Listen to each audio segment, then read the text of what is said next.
All right. Well, good morning, or good afternoon, or good evening, or good night. Whenever you're listening to this, my name is Willie Lawson, and this is To the Heart of the Matter.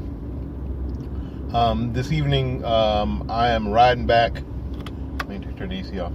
I'm riding back home. This is sort of a take-home edition. I like to get, you know what?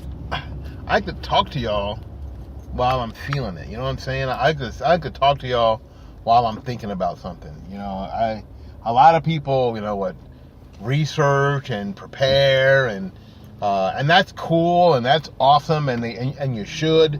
So if you're thinking about doing a podcast, make sure that you research and prepare, and at least have an outline of what you're going to do. This whole, podcast off the top of your friggin' head is not the way that you're supposed to do it. It just isn't. But this is the way I'm doing it, and it's the way I've always done it. So I did a Blog Talk radio show a couple nights ago, last night, I think, possibly last night, and I had a caller from New Orleans who said he was an independent. It's interesting. This is not what I'm going to talk about, but it's interesting. All y'all who keep saying that you are independents and that you don't trust either party somehow do exactly what Bernie Sanders and Lieberman do. You caucus with the Democrats. So effectively, you're really Democrats. I don't get it. I don't get it. Is it just cool to say that you're an independent? Is that just cool? Is that just puts you in sort of an elitist class? Does it make you feel better? I don't get it. And I'm telling you, it's probably 90% of the people that I talk to who say that they're independents. They end up doing what Lieberman and Sanders do. They caucus. They caucus with the Democrats. I don't know. I just don't know. I don't know. But in any case, I'm talking to this guy. This is not this. That wasn't. It was an eye roll moment for me, for sure. But if you listen to the program, you'll find out. You'll see that we had a pretty good discussion when we talked about politics and we talked about race and we talked about parties. And I still think that if you are of the mindset that what you're seeing in America is about spy versus spy, Republican versus Democrat, and it's just everybody is got the best thing at heart going on. You're playing checkers, and everybody else is playing three-dimensional chess. You're playing checkers because the time that it was just about R versus D, spy versus spy, and everybody was basically the same, it's just not true anymore. And these narratives, this gentleman, and I hope that his name is Brother Warren, I hope that he calls back to my Blog Talk radio show. I'm supposed to be on his program on a panel discussion, and I hope I get to sometime soon. But this young man is still of the mind that now he mentioned this concept to me, that the Republican Party, starting with Nixon, I think he said, is starting to practice things like dog whistle politics. Now, dog whistle politics is supposed to be especially tuned for white racists to hear what I'm talking about. Wink, wink, nudge, nudge. So when I talk about a victim mentality, you know what I'm talking about? I'm actually talking about black people stop complaining about slavery. Black people stop complaining about Jim Crow. Black people stop complaining. And it's interesting because I never heard that. However, if you listen to the program, I did get him to admit that we have in this country a victim mentality, and that I'm sorry, the left promulgates and promotes victimhood, because without a victim, then there can be nobody to come to their rescue. There can be nobody to defend them. And his whole point was that black people aren't stupid, and they're not. They are going to go to the party that they feel would best defend them. And if you listen, and I listen to the program again, if you listen to the program, that was his main point of why black people are Democrats. They're Democrats because they believe that Democrats are most likely to defend their families, most likely to defend their livelihoods, most likely to defend their safety. And of course, then Republicans are most likely to attack them and attack black people and hurt black people. Although we've not seen any of that ever, really. The only time that we have seen anybody of a particular party do damage to black people, it was Democrats doing damage to black people. Now, of course, the standard line is that there was a Southern strategy, and then everybody switched jerseys. It's like the Jets and the Patriots were playing in the middle of the game, and at halftime, everybody went into the other team's locker rooms and switched jerseys. That's not what he said. What he said was that Republicans allowed some racists that had left the Democrat Party into their party. Well, it doesn't really erase the Democrats who were the white racist Democrats that were still Democrats. So I brought up George Wallace. George Wallace stood on the steps of the University of Alabama, and said that there would not be integration there. George Wallace did not become a Republican. George Wallace stayed a Democrat, and more amazingly, after he got shot, became a beloved Democrat to black people. It was somebody explained that to me. I asked him to explain it to me. He said he couldn't. I can't explain it. Other than the continual and continuous rhetoric of you need protection from these people, and I'm here to protect you. Although most times, let's be honest, most times in most districts in America, congressional districts in America, the poorest districts are primarily and predominantly black, and normally run by or represented by Democrats. There's no way around that. Maxine Waters represents and has represented for a long time. John Lewis represents and has represented for a long time some of the poorest districts in their state. So what are John Lewis and Maxine Waters protecting these people from? Safety and prosperity? Donald Trump? I would beg to say that people in Maxine Waters' district have a lot bigger worries on their plate than the orange, with an Agent Orange, the evil orange man. The same thing in John Lewis's district. The same thing in Kathy Casper's district, which is where I'm heading where I am driving right now. So this idea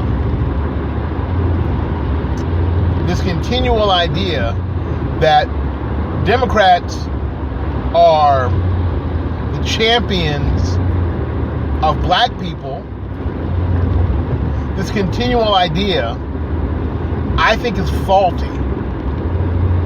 And I'll tell you, because there isn't any evidence to support it.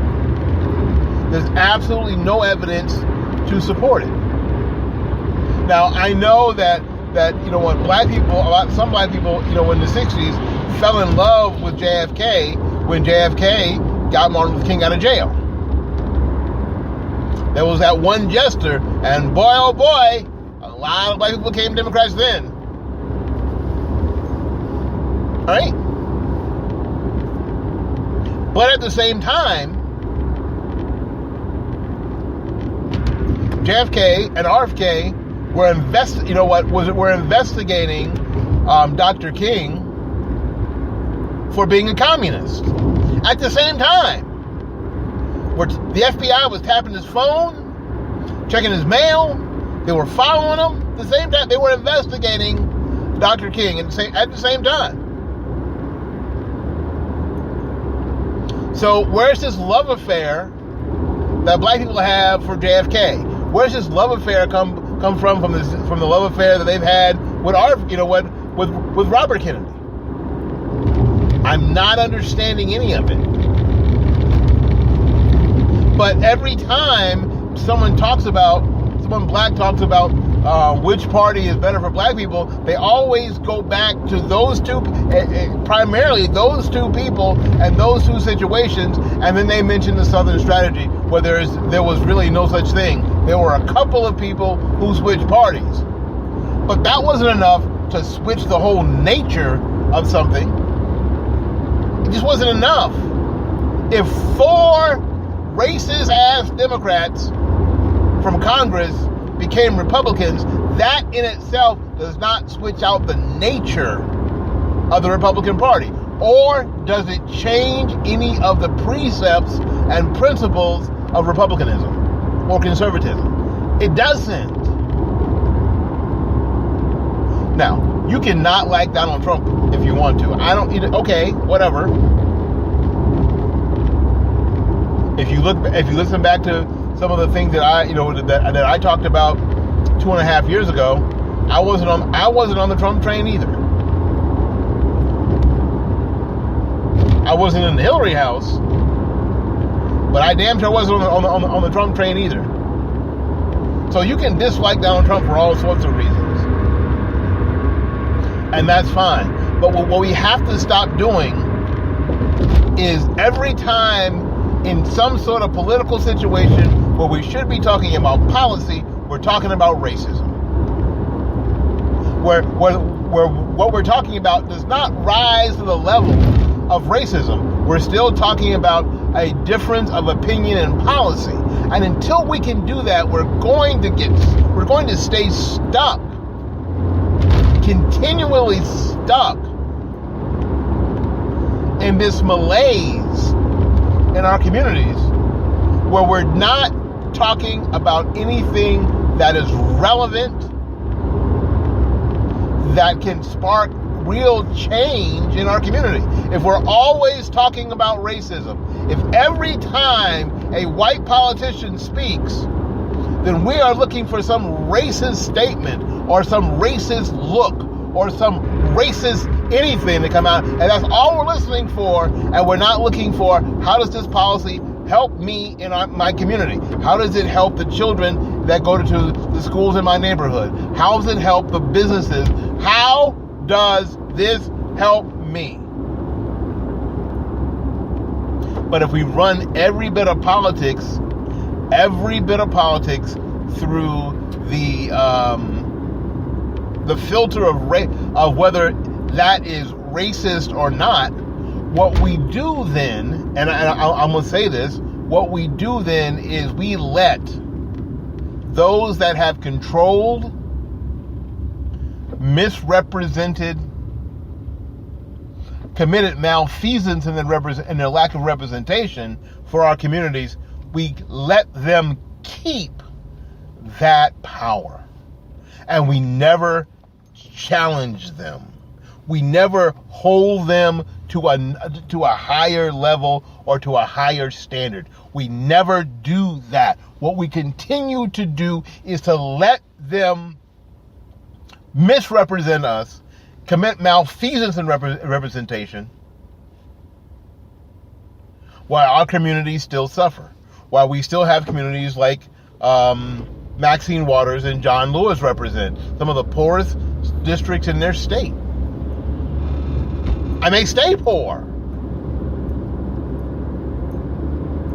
Frankly, if you've been in Congress 30 plus years and you started off representing the poorest district in your state, there ain't no way that we should let you continue to represent them if they continue to stay the poorest district in your state. There's no way that we should let you continue to represent them if they have the lowest high school graduation rate. There's no way that we should let you continue to represent them if they still have the highest crime rate. There's no way that we should continue to let you represent them if they still have the highest teen pregnancy rate, if they still have the highest AIDS rate, if they still suck, if it's still crap. There's no way. You are not representing them in any way that's been effective. You have failed as a leader, and you should be replaced. And some of them should go to jail for stealing the money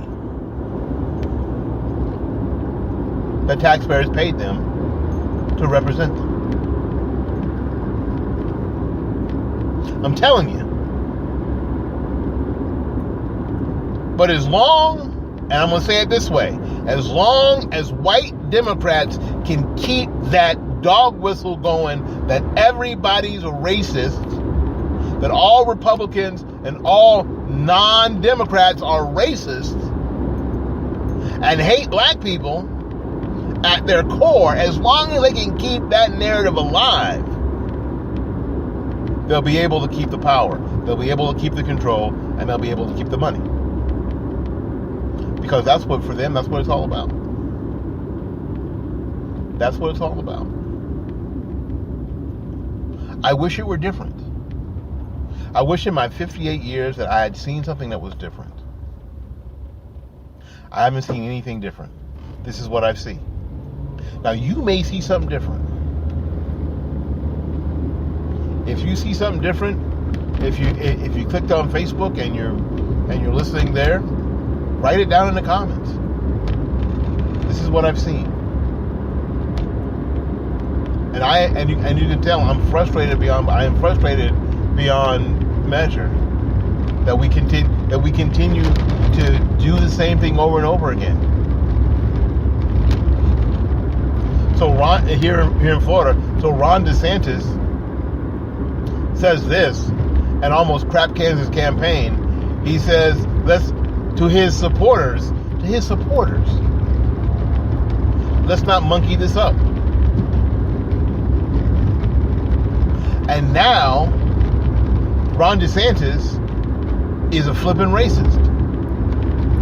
Why? Because the people who want to maintain control or wanted to gain control, what they couldn't do was talk about policy. Because their policies and their policy suggestions don't speak to the needs of our communities.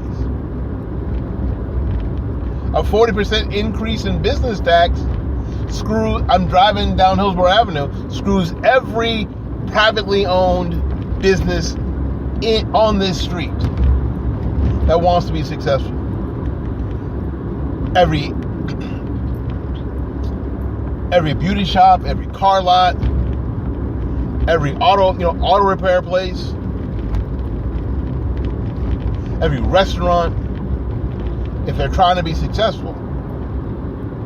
A 40% increase in the business tax screws them. If it doesn't screw them directly, their suppliers have to charge more, so they have to charge more, or they lose money. A 40% increase in business tax screws everybody on this block, and possibly their employees that may lose their jobs. So you can't talk about that. Well, the reason you can't talk about that is that it's a policy thing that doesn't work. is part of an agenda that doesn't have a damn thing to do with the people that you are purporting to represent. And when someone brings that out, they're either a racist, or they're a house nigger, or they're an Uncle Tom, or they're Uncle Ruckus, or whatever the hell name that you want to attach to them. But however you characterize them, the truth is still the truth. You may characterize me as Uncle Ruckus. You may characterize me as Uncle Tom. You may characterize me as a house nigger. You can characterize me however you want to. But what I'm saying is that a 40% increase in the business tax screws every business that I'm driving by in my community. If not directly, indirectly. Every household that I drive by, it screws everybody in that house. Whether they're in a privately owned home, whether they're renting an apartment, whether they're in Section 8 housing, whether they're in public housing, whatever it is, because it makes everything more expensive. Everything gets more expensive. A lot less disposable income.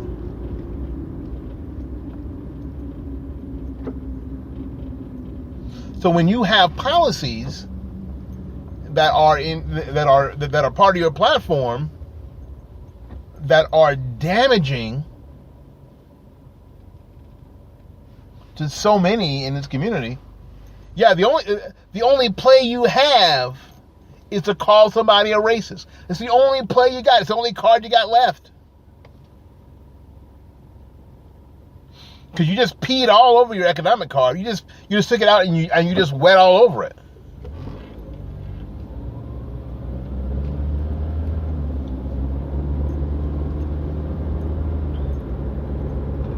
That's all there is to it. So what we have to do is stop it. We have to, in our community, we have to look at policy over race. What? Policy. So that means we have to have different kind of discussions. We can no longer have that discussion in the barbershop where all the great minds of the world always meet. But I think that guy's a racist.